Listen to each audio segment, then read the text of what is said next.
Well, I thank you, everyone. Good afternoon. I first off want to thank our hosts today, all of you and our presenters, for having such a great day. I know that in talking to Jason and Erika, we've got a lot to take back based on the rich conversations that we've had.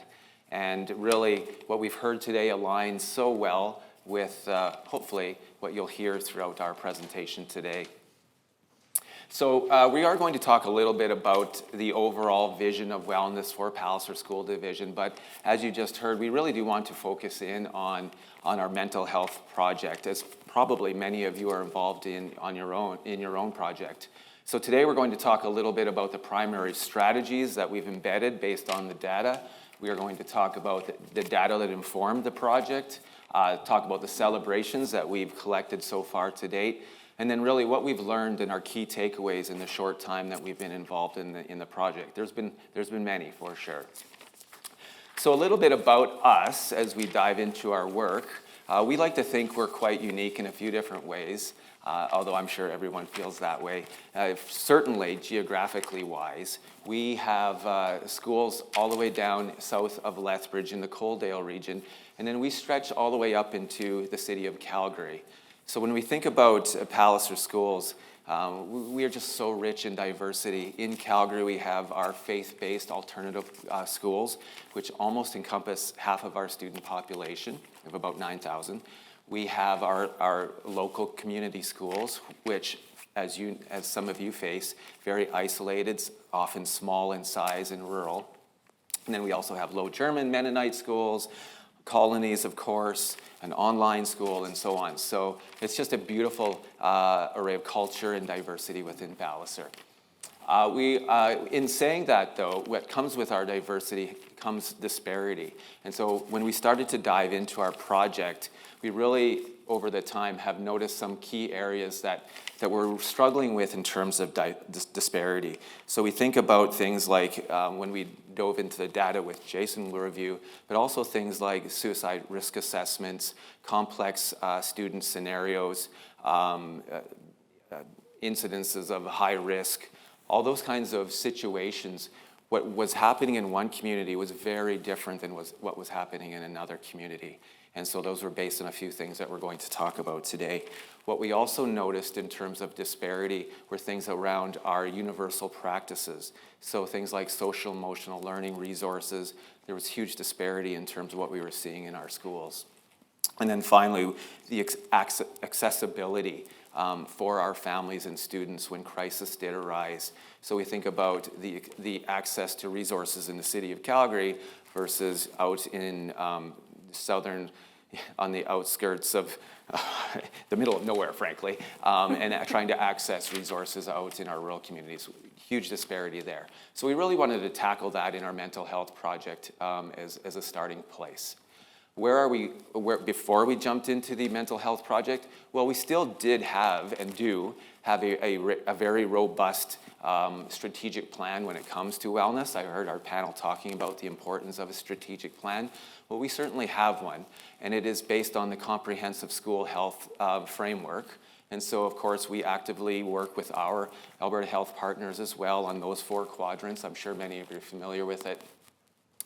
A couple of other things that we're really proud of is our wellness teams. Every school in our system has a wellness team, typically consisting of the administration, the school counselor, what we call a making connections worker who navigates systems and so on with family, and then a classroom teacher.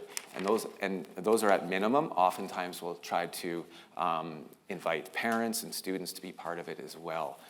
And so these folks drive the vision of wellness in their school. That is a mandatory team that has to be in place at the beginning of each school year. We also insist that each school has a wellness action plan. It's different than their AERR plans.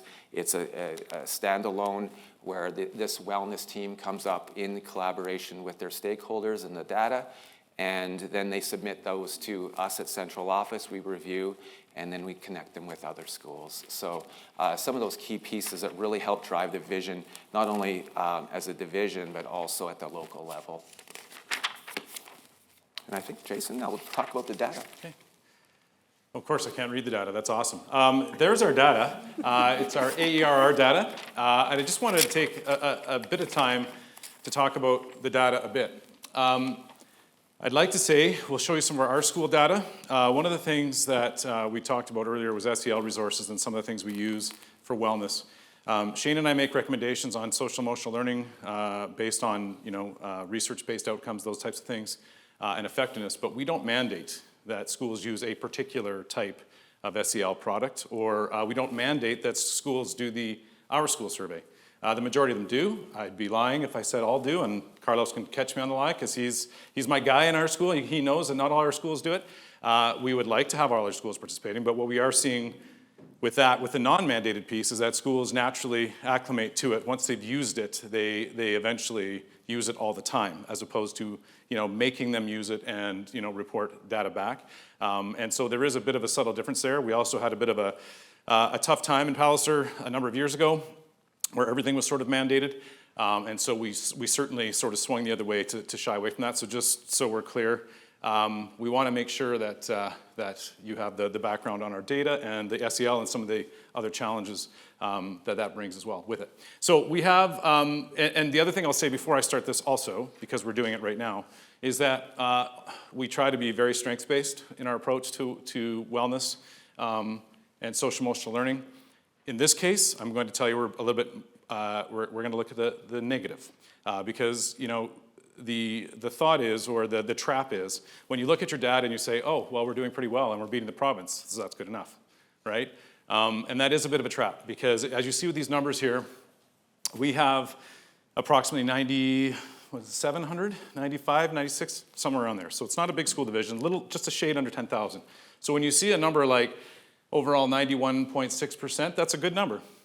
But it does mean that almost 1,000 students in our division don't feel that way, right? So that's what I'm saying is it's a great number. We're proud of the fact that 91.6 of our overall parents, students, and teachers feel that it's a safe and caring environment, but that does leave a little bit to be desired in terms of there are almost 1,000 out there that don't. So that's what I say when we talk about that sort of negative approach. One of the things we look at our data I got a laser pointer too, cool. One of the things when we look at our data, we look at this gap here, the student versus the teacher, right? So when we're looking at our data, most teachers will tell you they're doing an awesome job, and that's great, they should, because they believe in what they're doing.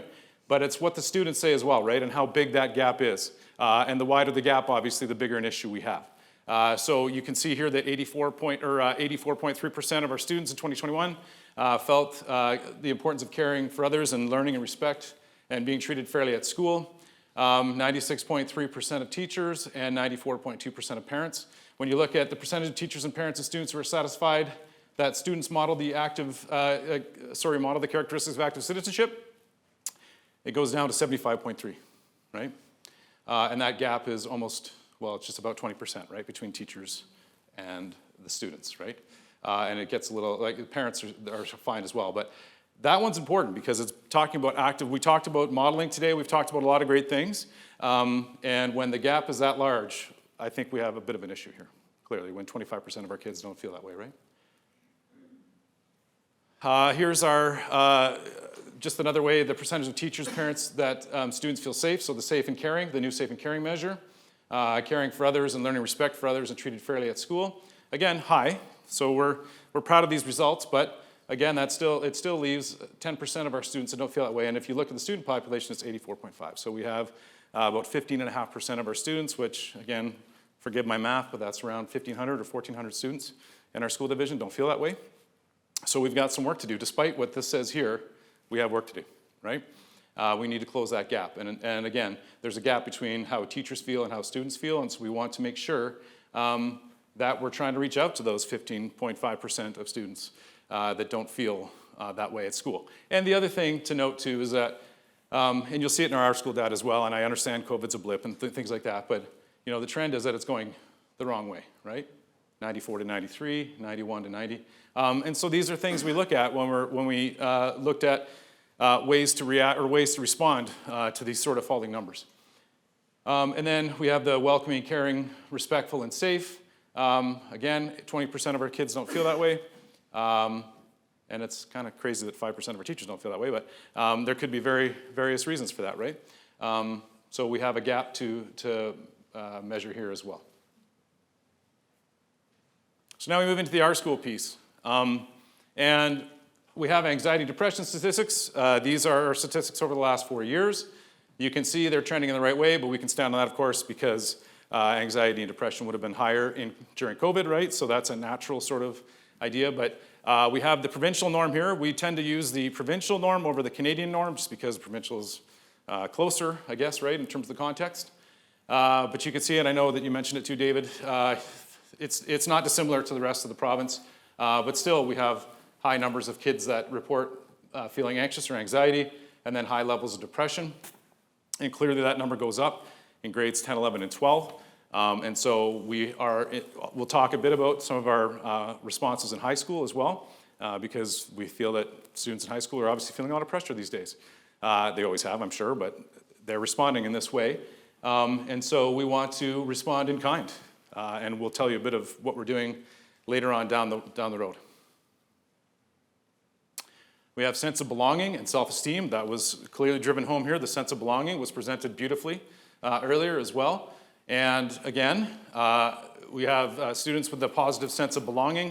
It hovers around that 65% range, which again, with 9,500 students, now your math's getting a lot more complicated. We're around 2,700 kids don't feel they have a sense of belonging in our grades 7 through 12. So that's a big number, right? And then we have students with positive self-esteem. Those numbers correlate fairly significantly, of course. But obviously, if students don't feel a sense of belonging, they probably don't feel a high sense of self-esteem either, right? And then this one is not, and again, we can debate all we want about why students don't show up to school. That's not really the point, I guess, but I'm just making a bit of a correlation here. I should also say that a lot of my purview, when it's not dealing with wellness, has a lot to do with high school programming. So I kind of zero in on this. And when you look at this, it's kind of heartbreaking when you look at students who are interested and motivated.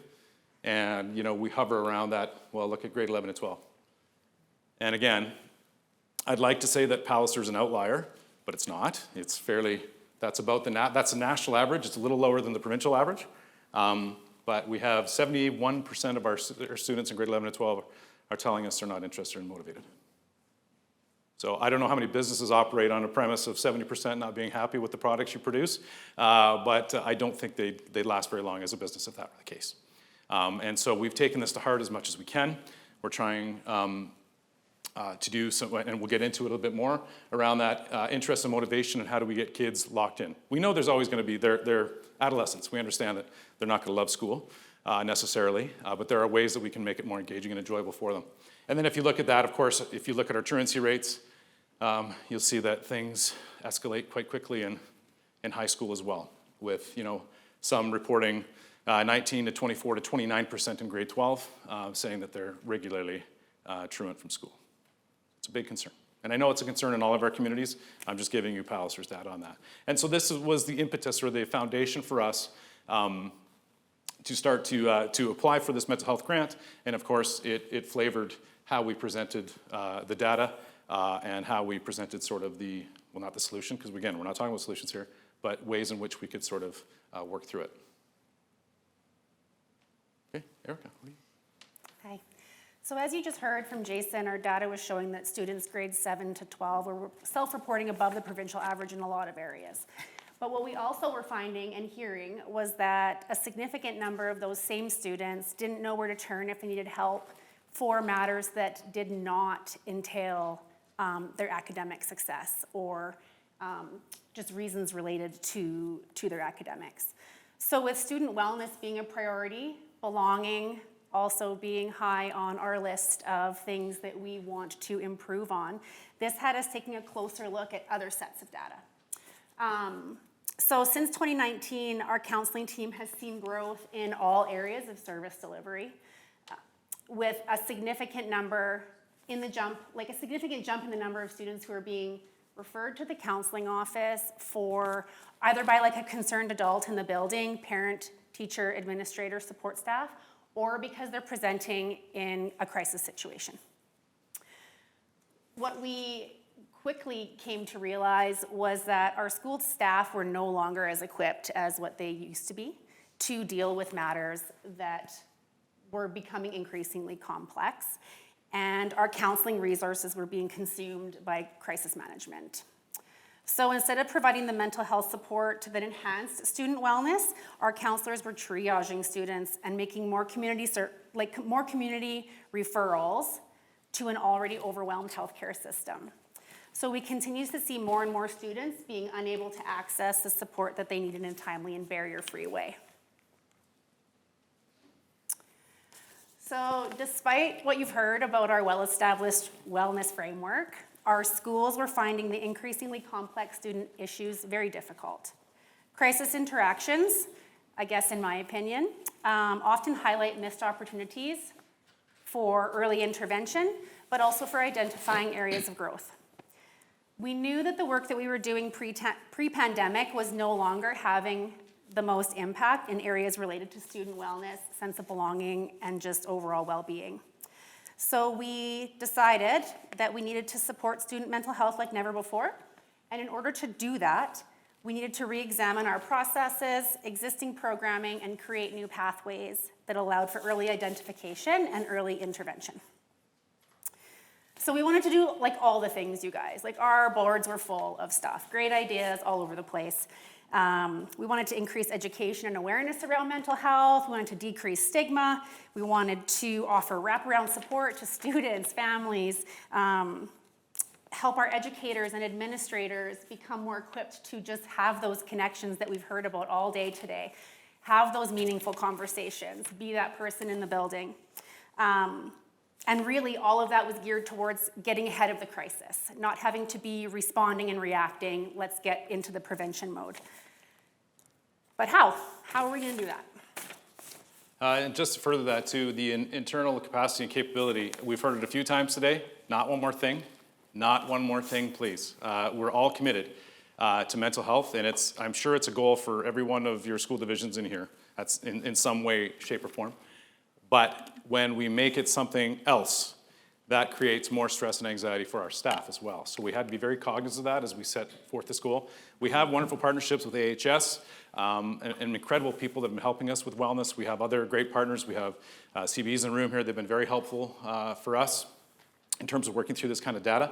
But I think we thought our principals had more capacity than they did, and that was sort of, I guess, silly of us to assume, because there's so much going on. We talked about the complexity, and so the higher the complexity of each community, and as we said, we've got different environments, and we just found that we were hitting some barriers in terms of getting support because it was just like, we can't do that. We just can't do that. Anything else you'd like to add, Jean? Okay. So this was how. The government of Alberta announced the funding opportunity for us to, have a race to get all of this extra money that we could put into our mental health and wellness programs.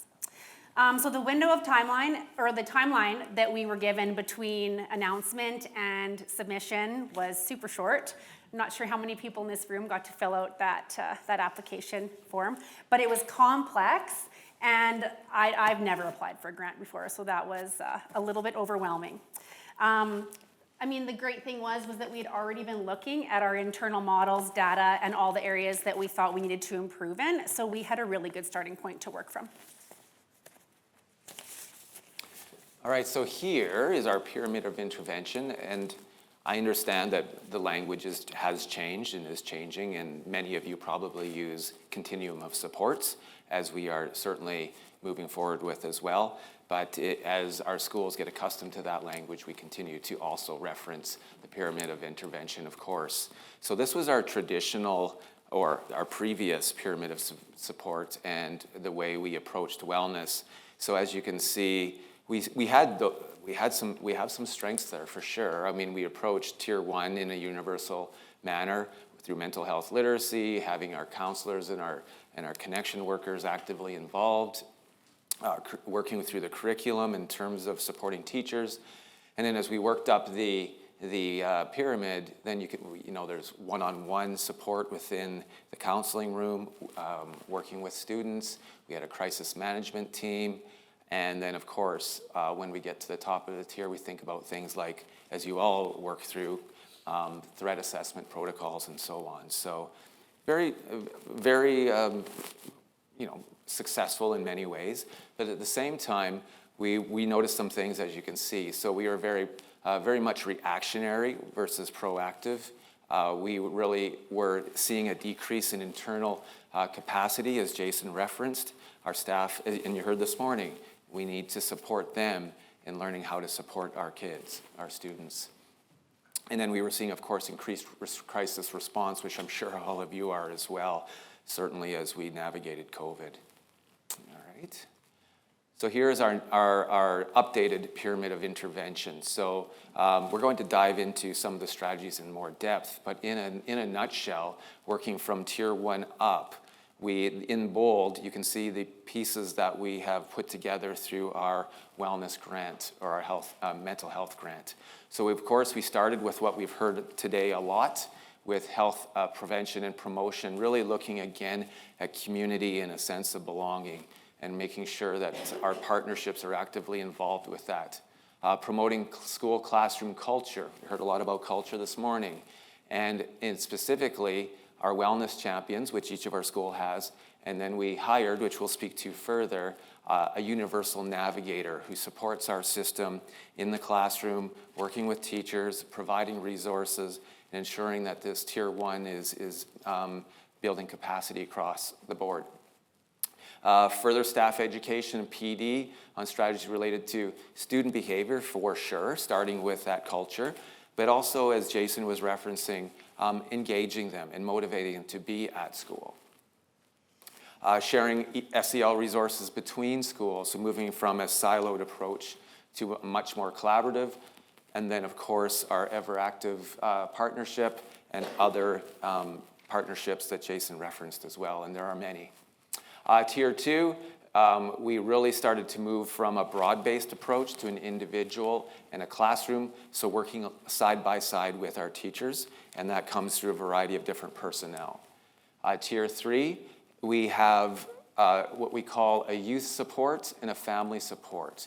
So what we're doing in this area is reducing barriers and finding avenues to get the support in the home and with the student as much as possible. So our partnership with Woods Homes, they work directly with the student, and it might look like driving them to appointments, filling out paperwork, and ensuring all of those barriers are reduced as much as possible. The family support works in the same way, sitting side by side with the family in their home, working through some of that documentation, attending IPPs, whatever the family needs that they typically might not have the capacity at that moment in time to do, these folks are there to help with them.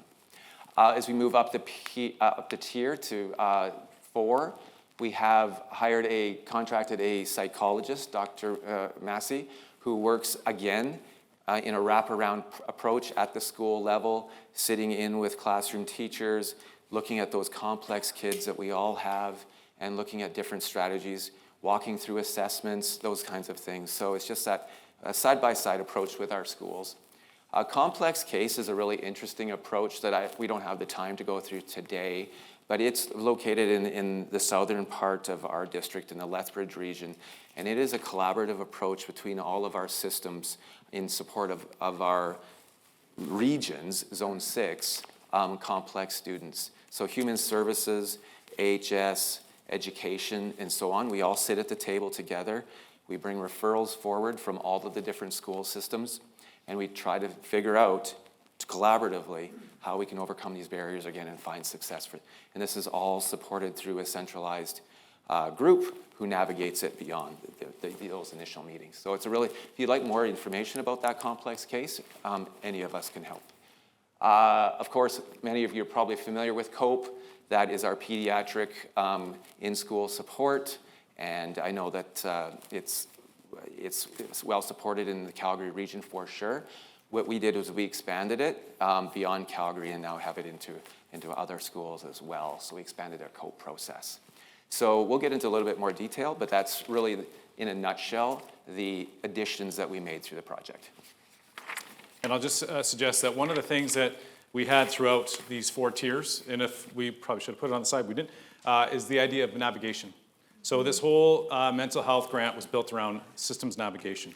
And we go from universal up to that intensive intervention, as Shane has mentioned. But the person we hired for the universal approaches, she's incredible. And she is a wellness navigator. So that is her terminology, or that's her title, sorry, a wellness navigator. And then it goes through, and then we get into the individualized supports as we go up further. It was already mentioned, and I know you understand the concept, but invariably when we speak with administrators in schools, and I understand personnel is extremely important, and we need more people to help students. But it can't be our only approach, and that tends to be the default with our administrators, is to say we need more family school liaison time, we need more counseling, which of course is triage. And so we wanted to make sure that we kind of change the narrative over the course of this grant to be more upstream. Again, it was mentioned this morning, stop people from getting in the stream or in the river, as opposed to constantly pulling them out.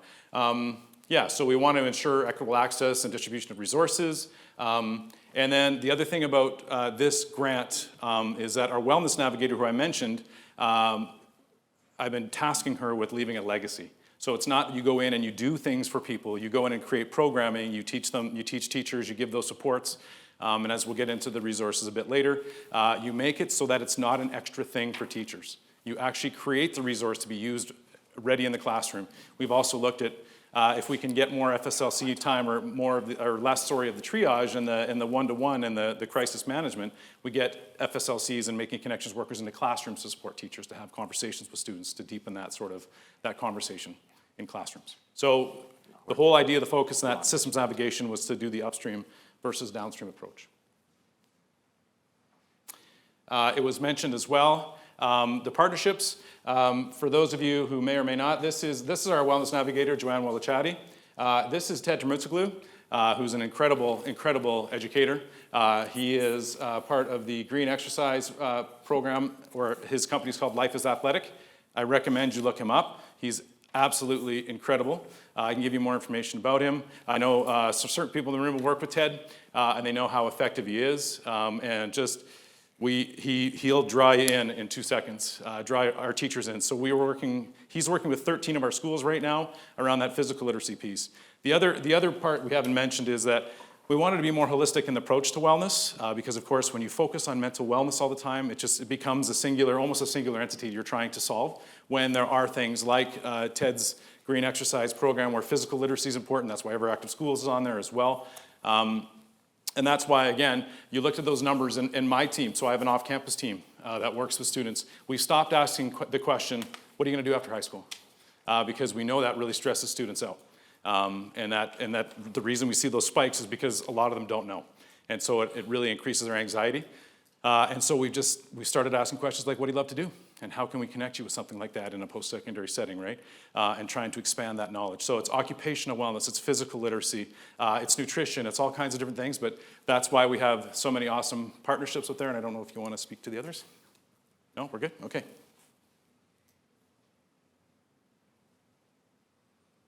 All right, so some of the successes. We kind of got on this one pretty quick. So we were one of the first ones out of the gate in the South anyways. And so we got to hire Joanne, and we got rolling right away. We have kits up here, and I just wanted to show you these kits because, again, we have, this one here is called the Daily Physical Activity Kit. There's cup stacking, there's pool noodles, there's all kinds of games. There's scarves and tennis balls, dice. The idea is that there's a whole folder, and this is the important part. This whole folder is full of activities that are already predetermined. Like a teacher can just pull one out, and here's an activity to use, and here's all the step-by-step process in which to do it, right? Just little 3-minute, okay, everybody get up and move. And so again, that was extremely important for us to make sure that it was not another thing. It was a tool for them to use in the classroom, and it was ready-made. So these are just a few things in response, again, to what we collect a lot of feedback in Joanne's initial surveys and things like that. She went out and did a gap analysis and asked administrators what they needed. So just things like this, daily physical activity kits. We also have kits for our Making Connections workers. We talked about them. And so these are things, fidget toys and things when they're meeting with families and students. Again, cup stacking, there's fidget balls, there's Lego, there's puzzles, just stuff for kids to do while the Making Connection workers meet with the students. The other thing we've done is we've created field kits for our schools, and we did it with unique, it's not a bunch more basketballs and footballs. It's all kinds of stuff that schools wouldn't normally have access to. I would have brought it in, but it's very large.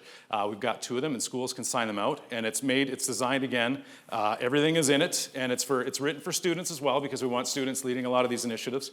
But there's all kinds of field activity kits that schools can sign out so they can get their kids moving during recesses and lunch hours and those types of things.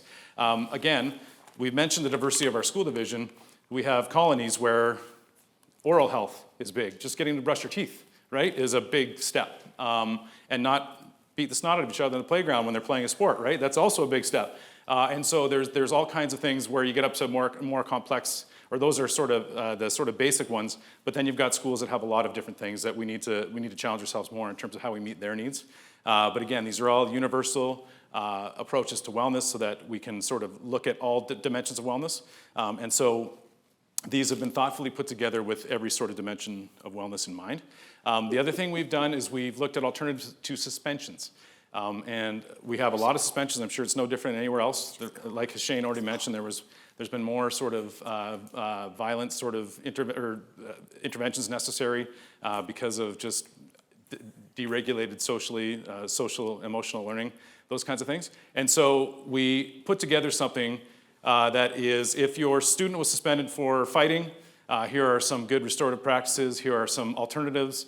We'd like you to bring the student in to actually learn about the conflict, why they had that conflict, and how they can learn from it, and how they can hopefully forgive the other person or whatever. We have ones around vaping, we have ones around alcohol and drug use and those types of things. So we're trying to incorporate some restorative practice in all of our suspension protocols now, and we're trying to have kids out of school less because, as we're all aware, it doesn't necessarily help the situation when you send a kid away for 3 days. They don't come back like, oof, I've learned my lesson, I'm way better now. And oftentimes we see now when we send kids home for suspensions, there's an escalation, because that escalation happens online or whatever, right? And so we're trying to nip that in the bud and prevent more crisis management by getting in front of kids and making sure that they're oh, I get the 5 minutes. That was subtle. Okay, thanks, Carlos. Okay, I'll stop talking then. But there's lots of great successes. There's lots of wonderful things that have been created. But again, it's one of the other thing I'll quickly mention is that we have a transition out of high school resource now, a transition to post-secondary life. And that was, again, created. All the lessons are planned for teachers. And it was because our grade 12s are saying, COM didn't do a whole lot for us. We did it, most of us, and did it in grade 10. Now we're stressed out because we know we need to budget. We know we've got things coming imminently next year. And we need the education, but we can't do it. So we've chunked it into smaller chunks so that kids in grade 12 can do things around budgeting and talk about relationships and the scary steps for the next step in their life. And so we've created a nice resource, again, all evidence-based out of mental health literacy. It's called Know Before You Go. We've condensed it into lessons for teachers, ready-made. I'll be quiet now. Try to motor through the rest of it here.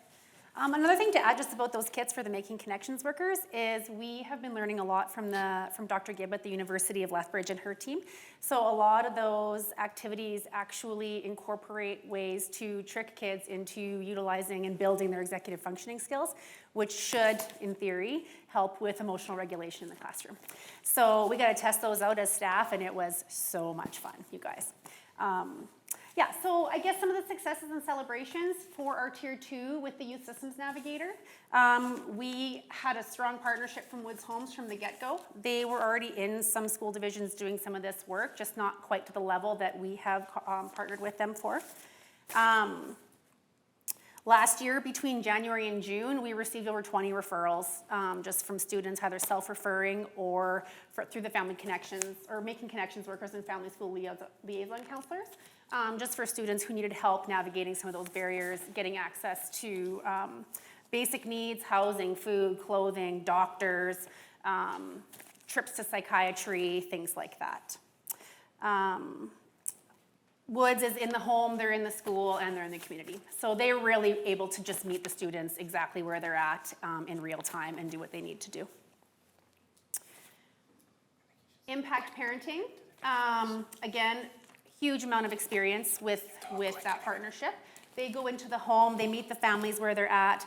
Our initial number was to target 12 families in the last half of the school year, but to date, they've been involved with over 20 at varying levels of their support services. So I think that the most important thing, just to be quick about this, you guys, is that the unique part about these partnerships is that they did not end in June. We contracted with Woods and with Impact to continue supporting our families over the summer.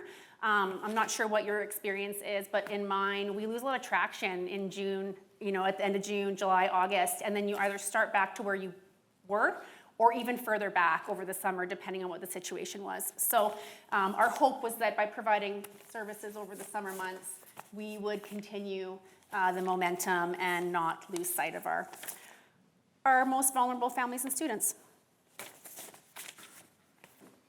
Okay, tier 3, also successful. We're gonna keep moving because we got like 1 minute left. But we wanted to, because it's not all sunshine and rainbows, of course, and we wanted to talk about some of the key takeaways. And I guess they're fairly straightforward, obviously, but number 3, the third dot there, this is our key learning, and it was mentioned earlier. We lived and breathed this forever, and we're excited about it. We did not prepare our staff well enough. And part of the frustration for that was we heard the hue and cry for these things, for these universal supports, and wellness was an issue. And then we got, I guess, irritated, for lack of a better term, when our wellness navigator wasn't being utilized. And we had to fight to get her into schools. You said you wanted this, but we didn't do a good enough job of explaining and setting that foundation, right, and involving them in it. Because again, when you have a, 24-month turnaround, you just have to do things quickly, but we should have been a lot more methodical about how we communicated the role, the purpose, and the resources. Because again, it was just when our administrators and our teachers and our teachers' aides and our staff are inundated all the time, it's just another thing. And we think we've got this wonderful thing planned out and it's gonna make total sense. But we just didn't do a good enough job. And therefore, it created a gap for us that we're now closing because we're being a lot more thoughtful about how we approach it, about how we integrate these resources into schools, and about how we involve the schools themselves, right? And the Making Connections workers and the family school liaison counselors, the people that are key to this. And we sort of kind of blew by a little bit and didn't bring everybody along for the ride, and we didn't think about going slow to go fast. And so we are now dealing with the gap that we created. And so we're working through that. When we lost sight of the whole upstream approach, we started at the top, thought it would trickle down, and we just realized that we had to go backwards and start again. So it's been successful since September when we realized that. Yeah, we're trying, Yeah, yes. they're busy. Yes, they're getting into more schools now, and we're seeing a lot more uptake in all 3 of the tiers. But we could have done a better job of communicating how we did it. So I think that's pretty much it for us. Any questions? Or? Hello. Check. Yeah, from the online group, it seems that regarding motivation, you are not low levels of motivation among students. You are not the only ones.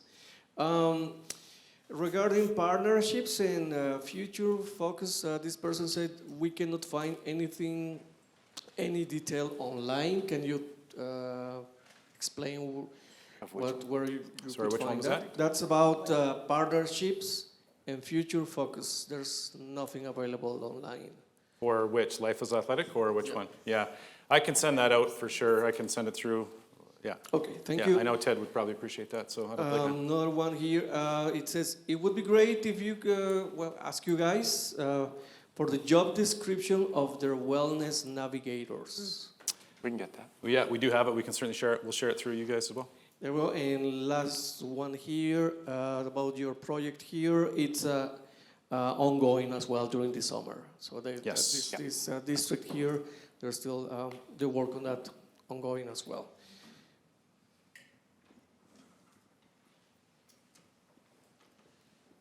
Thanks for sharing all of that. Just curious, how do your schools access the wellness coordinators or whatever you're calling them? Do they have to make a referral? Is it a formal process? What does that look like? Yeah, so Joanne sends out her availability. She sends out like a you can book me Google form kind of deal. And so we have a job description, and there's a second part. Here's what I can do for you now, right? So here's all the list of the resources that I can provide. And so we send that out regularly. The other thing we didn't mention was that Joanne also sends out a newsletter. And so she has lots of great information in there. And people can book her through that as well. And tier 2 and up is all referral based through Erika and I. Any other questions? Great. Let's give a huge Thank you. applause round of applause.